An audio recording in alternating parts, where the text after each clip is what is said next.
Hello, dear learner. My name is Shubham Pathak. I am your GS tutor and I welcome you to Study for Goals. दोस्तों, जितने भी competitive exams होते हैं, चाहे वो central level का हो या फिर स्टेट लेवल का हो, सारे कॉम्पिटिटिव एग्ज़ाम्स के जीएस वाले पार्ट में बहुत सारे क्वेश्चंस हिस्ट्री से पूछे जाते हैं। और मैंने एक पैटर्न ऑब्जर्व किया है कि इन सारे क्वेश्चंस में से जीएस के और हिस्ट्री के सबसे ज़्यादा क्वेश्चंस जो होते हैं वो मॉडर्न हिस्ट्री के होते हैं। और मॉडर्न हिस्ट्री कई सारे बच्चों को कॉम्प्लेक्स लगता है। बच्चों ने बहुत बार कंप्लेन किया है कि मॉडर्न हिस्ट्री के डेट्स याद करना, नेम्स याद करना उनके लिए बहुत चैलेंजिंग लगता है। तो इसी नीड को ध्यान में रखते हुए स्टडी फॉर गोल्स की तरफ से मैं आप सबके लिए मॉडर्न हिस्ट्री की एक वीडियो सीरीज़ ला रहा हूँ, जिसमें मैं बेस्ट सोर्सेज का यूज़ करके जैसे एनसीईआरटी बुक्स और स्पेक्ट्रम की brief history of modern India से मैं एक वीडियो सीरीज़ तैयार कर रहा हूँ, जिसमें मैं इजी टू अंडरस्टैंड लैंग्वेज में आप सभी के लिए कंटेंट बनाऊँगा और मैं इंश्योर करूँगा कि इससे आपको मैक्सिमम बेनिफिट मिल सके। मॉडर्न हिस्ट्री की सीरीज़ का ये वाला वीडियो सबसे पहला है जो आप देख रहे हो, और इस वीडियो में मैं आपको बेसिक चीज़ें एक्सप्लेन करने वाला हूँ। मैं उन टॉपिक्स के बारे में बताऊँगा जिनको मैं इस वीडियो लेक्चर में कवर करने वाला हूँ। जैसे सबसे पहला बेसिक एकदम कि हिस्ट्री क्या है। दोस्तों, अगर मैं आपसे पूछूं हिस्ट्री क्या है तो आप सिंपली बोलोगे कि बीते समय में जो भी हुआ वो हिस्ट्री है। हाँ, बिल्कुल आप सही हो। लेकिन अगर थोड़ा सा हम स्पेसिफिक हों तो हमें थोड़ा और जानना होगा। अगर मैं आपसे पूछता हूँ कि बताइए पिछले एक महीने की आपकी हिस्ट्री क्या है, तो मुझे पूरा यकीन है कि आप हर एक दिन क्या क्या एक्टिविटीज़ हुई आप वो नहीं बताओगे, बल्कि आप मुझे लास्ट मंथ में जो जो इम्पॉर्टेंट चीज़ें हुई हैं, चाहे वो कोई प्रॉब्लम हो या फिर कोई फ़ायदे की बात हो, आप मुझे वो बताओगे। तो हमें इससे एक बात समझ पाते हैं कि हिस्ट्री में हम हर एक बात नहीं पढ़ते हैं। इसका मतलब कि हर बीती हुई बात तो हिस्ट्री है, पर अगर हम लोग पढ़ाई के पॉइंट ऑफ व्यू से देखें तो बीती हुई हर एक बात हिस्ट्री नहीं होती है जब हम पढ़ते हैं तो, बल्कि हिस्ट्री में सिर्फ हम उन्हीं बातों को पढ़ते हैं, उन्हीं इवेंट्स को पढ़ते हैं जो हमारे लिए इम्पॉर्टेंट होते हैं। राइट। वैसे ही जब हम बात करते हैं किसी स्टेट के हिस्ट्री की या फिर किसी कंट्री के हिस्ट्री की या फिर वर्ल्ड हिस्ट्री की, तो हम वैसे इवेंट्स को स्टडी करते हैं जिन्होंने हमारी ह्यूमन सोसाइटी को लार्ज स्केल पे बदला, मतलब हमारे मानव समाज में व्यापक बदलाव लाया। जैसे हम जो पढ़ते हैं मॉडर्न हिस्ट्री ऑफ इंडिया, तो वहाँ पे हम ब्रिटिश रूल के बारे में पढ़ते हैं। हम जो पढ़ते हैं मेडिएवल हिस्ट्री ऑफ इंडिया, तो हम वहाँ पे मुग़ल काल के बारे में पढ़ते हैं, दिल्ली सल्तनत के बारे में पढ़ते हैं।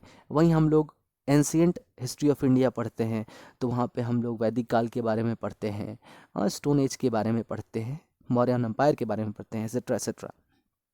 अब देखिए, जानने वाली यहाँ पे एक और बात है कि जब हम किसी भी टॉपिक को कवर कर रहे होते हैं हिस्ट्री पढ़ते वक्त, किसी भी इवेंट के बारे में पढ़ रहे होते हैं, तो हम सिर्फ इवेंट के बारे में नहीं जानते, बल्कि उस इवेंट के टाइम पे जो कॉन्टेम्प्ररी सोशल स्ट्रक्चर होता है, जो कंटेम्प्रेरी सोसाइटी होती है, जो सोशल चैलेंजेज होते हैं, हम उसके बारे में भी जानते हैं। हम जानते हैं कि सोसाइटी में कौन कौन से इम्पोर्टेंट बर्निंग इश्यूज रहे जब वो इवेंट हुआ। उस समय पॉलिटिकल सिस्टम कैसा था, राजतंत्र था, लोकतंत्र था, या फिर कोई और प्रकार की शासन व्यवस्था थी। हम इकोनॉमिक सिनेरियो के बारे में भी जानते हैं। जब किसी इवेंट को डिस्कस कर रहे होते हैं तो उस समय समाज में आर्थिक स्थिति लोगों की कैसी थी ये जानते हैं, और लोग अपने और लाइवलीहुड को अर्न करने के लिए क्या क्या किया करते थे हम ये जानते हैं। इसके अलावा हम इम्पॉर्टेंट पर्सनालिटीज़ के बारे में जानते हैं जो उस इवेंट के टाइम पे अ, हुआ करते थे। तो बहुत सारी चीज़ें होती हैं जो हिस्ट्री के अंदर कवर हो जाती हैं जब हम किसी भी हिस्टोरिकल इवेंट को डिस्कस करते हैं। अब हम बात करते हैं इंडिया के हिस्ट्री की। दोस्तों, इंडिया के हिस्ट्री को हम तीन मेजर पार्ट्स में डिवाइड करते हैं, जो है एंशियंट, मेडिएवल और तीसरा है मॉडर्न। एंशियंट हिस्ट्री जो है वो प्री हिस्टोरिक एरा से लेके 700 एडी तक चलता है। एंशियंट हिस्ट्री में प्री हिस्टोरिक एरा का मतलब है वो एरा जब हमारे पास कोई भी रिटर्न रिकॉर्ड्स नहीं थे। मतलब कि अगर हम प्री हिस्टोरिक एज की बात करें तो प्री हिस्टोरिक हिस्ट्री का वो पीरियड है जिसके बारे में हमारे पास कोई भी रिटन रिकॉर्ड्स नहीं है, मतलब लिखित रूप में किसी भी राइटर ने नहीं बताया है कि इस टाइम पे ऐसी ऐसी सोसाइटी थी, इस प्रकार का पॉलिटिकल सिस्टम था, लोग ऐसे रहा करते थे। कुछ हमें जानकारी नहीं है, रिटन रिकॉर्ड्स नहीं है हमारे पास। ऑब्जेक्ट्स मिलते हैं हमारे पास, जो एक्सकेवेशन में चीज़ें मिलती हैं उससे हम जानते हैं। अब बात करते हैं हम लोग मेडिएवल हिस्ट्री की। मेडिएवल हिस्ट्री जो मिडिल पार्ट है 700 एडी से लेके 1857 एडी तक है। इस पार्ट में पहले हम एक बात कर लें, एंशियंट हिस्ट्री में हम लोग मेनली कवर करते हैं स्टोन एज को, वैदिक पीरियड को, मौर्यन अम्पायर को, गुप्ता अम्पायर को, और दूसरे बहुत सारे किंगडम्स जैसे महाजनपद्स हो गए, ये सब कवर करते हैं हम लोग। वहीं बात करें मिडिएवल हिस्ट्री में तो हम इस पार्ट में हम जानते हैं कि हमारे कंट्री में मुस्लिम रूल कैसे आया, इस्लाम का आगमन कैसे हुआ। इसके अलावा हम लोग दिल्ली सल्तनत के बारे में जानते हैं। फिर हम मुग़ल अम्पायर को पढ़ते हैं। इसी टाइम पे अंग्रेज़ों की भी एंट्री हुई हमारे कंट्री में, तो उनके बारे में भी हमें सीखने को मिलता है।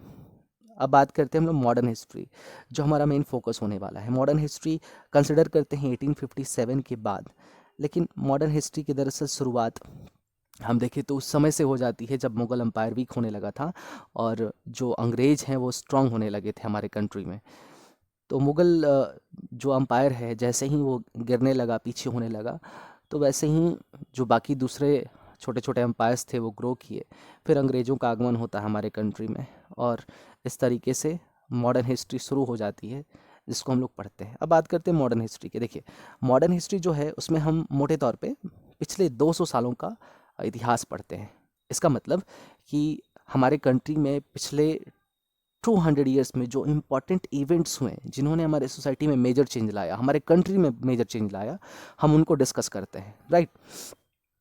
अब हम देखते हैं कौन कौन से इंपॉर्टेंट टॉपिक्स हैं जिनको हम लोग मॉडर्न हिस्ट्री ऑफ इंडिया में कवर करने वाले हैं। यहाँ पे देखो मैंने लिखा हुआ है कि जब हम मॉडर्न हिस्ट्री पढ़ते हैं ना तो उसमें मुख्य रूप से अंग्रेज़ों की आगमन और अंग्रेजी शासन की भारत में स्थापना के बारे में हमें जानकारी मिलती है।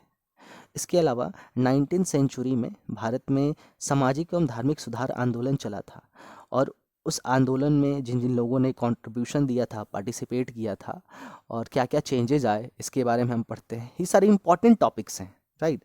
और इसके अलावा हमारे कंट्री में उसी टाइम जब अंग्रेज़ों का रूल था तो अंग्रेज़ों से तंग आकर हम सभी भारतीय लोगों के अंदर एक नेशनलिज्म, राष्ट्रवाद की भावना आई। हम सब कनेक्टेड हो गए और हमने अंग्रेज़ों के खिलाफ बगावत किया, उनसे जीतने के लिए स्वतंत्रता संग्राम चलाया। तो इन सब के बारे में हम पढ़ते हैं और हमारे संघर्षों की कहानी है, स्वतंत्रता के लिए संघर्षों की कहानी है जो हमें मॉडर्न हिस्ट्री में मिलती है। अब चलिए हम मॉडर्न हिस्ट्री के कुछ इंपॉर्टेंट टॉपिक्स को देख लेते हैं जो हम आने वाले वीडियो लेक्चर्स में कवर करने वाले हैं। उसमें सबसे पहला है सोर्सेज ऑफ मॉडर्न हिस्ट्री। इसका मतलब हम जानेंगे कि जो मॉडर्न हिस्ट्री है उसके बारे में हमने कहाँ से जाना, क्या कोई किताब थी या फिर किसी ने, कोई व्यक्ति था जिसने हमें बताया मॉडर्न हिस्ट्री के बारे में। तो इन सारी चीज़ों को हम कवर करने वाले हैं इस पार्ट में। Coming of Europeans in India. हमें पता है कि अंग्रेज़ जो हैं वो भी यूरोपियन थे और वो हमारे कंट्री में आए। उनके अलावा और भी बहुत सारे जो कंट्री के लोग थे हमारे कंट्री में आए ट्रेड के पर्पस से, व्यापार करने, और फिर हमारे देश के भूभाग पे कब्जा किया। तो इसकी कहानी भी हम लोग जानेंगे। फिर हम जानेंगे कि कैसे ब्रिटिश शासन की भारत में स्थापना हुई और कैसे उसका प्रसार हुआ, कैसे अंग्रेज़ों ने हमें अपने बस में कर लिया, तो उसकी कहानी भी जानेंगे। फिर हम जानेंगे कि ब्रिटिश रूल यानी ब्रिटेन की सरकार का जो हमारे यहाँ शासन था उसका क्या प्रभाव पड़ा समाज के विभिन्न वर्गों पे, चाहे वो किसान हों, चाहे वो ट्रेडर हों, काश्तकार हों, या फिर जंगल में रहने वाले लोग हों, राजे राजवाड़े हों, उन पर क्या असर हुआ, आम आदमी पर क्या असर हुआ, विभिन्न धार्मिक संस्थाओं पर क्या असर हुआ। तो ये सारी चीज़ों को हम डिस्कस करेंगे। फिर हम बात करते हैं social, cultural and religious reforms की। हाँ, मैंने पहले भी इसको मेंशन किया कि 19वीं सदी में बहुत सारे हमारे कंट्री में रिफॉर्म मोमेंट चला जिसमें बहुत सारे लोगों ने समाज को बदलने का प्रयास किया, समाज को सुधारने का प्रयास किया। तो उसके बारे में भी हमें सीखने को मिलेगा। फिर बात करते हैं रिवोल्ट ऑफ 1857 की। इसको कहते हैं हम लोग सेपॉय म्यूटिनी भी कहते हैं अंग्रेजी में, और इसको हम लोग भारत का प्रथम स्वतंत्रता संग्राम भी कहते हैं। तो ये बहुत ही महत्वपूर्ण जो है एक टॉपिक है मॉडर्न हिस्ट्री में, जिसको हम कवर करेंगे। इसके बाद beginning of nationalism in India, Bharat में राष्ट्रवाद का उदय। जैसे ही अंग्रेज हमारे भारत में आए, उन्होंने इस तरीके से हम पर अपनी बागडोर कस ली कि हम फिर परेशान हो गए। हमारे देश के जो लोग थे, आम आदमी, वो त्रस्त हो गया, और फिर बगावत का एक दौर शुरू हुआ। धीरे धीरे जैसे ही हमारे अंदर राष्ट्रवाद की भावना आई, तो उसकी कहानी भी जानेंगे। हमारे स्वाधीनता संग्राम में एक बहुत ही महत्वपूर्ण संस्था ने भूमिका निभाई, उसका नाम था इंडियन नेशनल कांग्रेस। इसकी कैसे स्थापना हुई और कौन कौन से इसके फाउंडिंग मेंबर्स थे, और कैसे इस संस्था ने शुरुआत में अपनी गतिविधियों को आगे बढ़ाया, इसके बारे में जानेंगे हम लोग। गांधी जी, नेहरू जी, ये सब इसी संस्था से जुड़े हुए लोग थे। फिर बात करते हैं इंडियन नेशनल मूवमेंट की। जब हमारी भारतीय राष्ट्रीय आंदोलन जो शुरू हुआ, जब हम गुलाम थे अंग्रेज़ों के, तो हमारे कंट्री के बहुत सारे जो प्रबुद्ध लोग थे, उन्होंने लीडिंग रोल प्ले किया, और उन्होंने भारतीय राष्ट्रीय आंदोलन को आगे बढ़ाया। और ये शुरुआती जब फेज़ था इसका, वो 1905 से लेके 1916 में शुरू हुआ। उस समय गांधी जी हमारे भारत में नहीं आए हुए थे, और उस समय दूसरे लीडर्स थे जो रिवोल्ट कर रहे थे और चला रहे थे सारे अभियान। लेकिन जैसे ही गांधी जी 1915 में हमारे कंट्री में आते हैं, तो फिर वो लीडरशिप ले लेते हैं, और दूसरा फेज चालू हो जाता है हमारे स्वतंत्रता आंदोलन का, जो 1916 से 1934 तक चलता है। और इस फेज में गांधी जी कई सारे आंदोलन करते हैं। जैसे हमारा हो गया चंपारण सत्याग्रह चलाते हैं, फिर अहमदाबाद में मिल वर्कर्स के स्ट्राइक को सपोर्ट करते हैं, वो खेड़ा सत्याग्रह चलाते हैं, खिलाफत और असहयोग आंदोलन।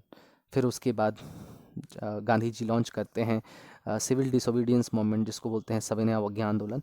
तो गांधी जी की लीडरशिप में सेकेंड फ्रीडम स्ट्रगल होता है। फिर उसके बाद हम जानेंगे एक और टॉपिक, इम्पॉर्टेंट टॉपिक, जो है कि सेकेंड वर्ल्ड वॉर जब शुरू होता है 1939 में, 1945 में ख़त्म होता है।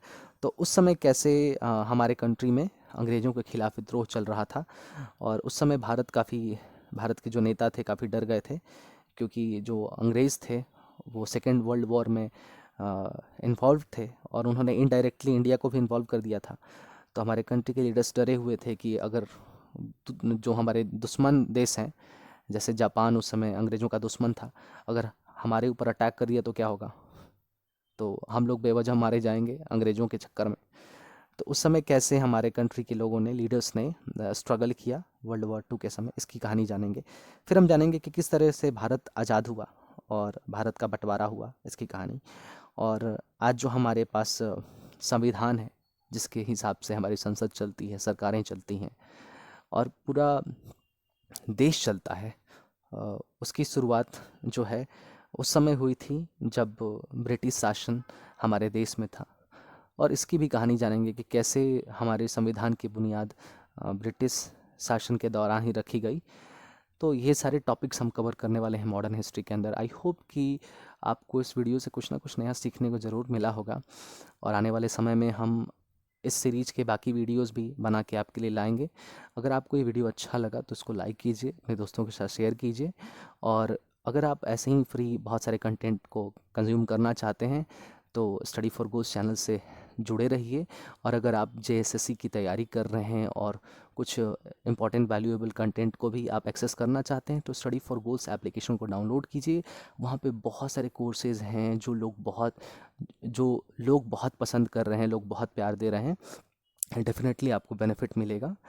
और इस वीडियो के लिए मैं इतना ही रखता हूँ। मैं अगले वीडियो में आपको फिर से मिलूँगा नए कंटेंट के साथ, कुछ नई जानकारी के साथ। तब तक आप अपना ध्यान रखिए, ज्ञान बटोरते रहिए और ज्ञान बांटते रहिए। बहुत बहुत धन्यवाद।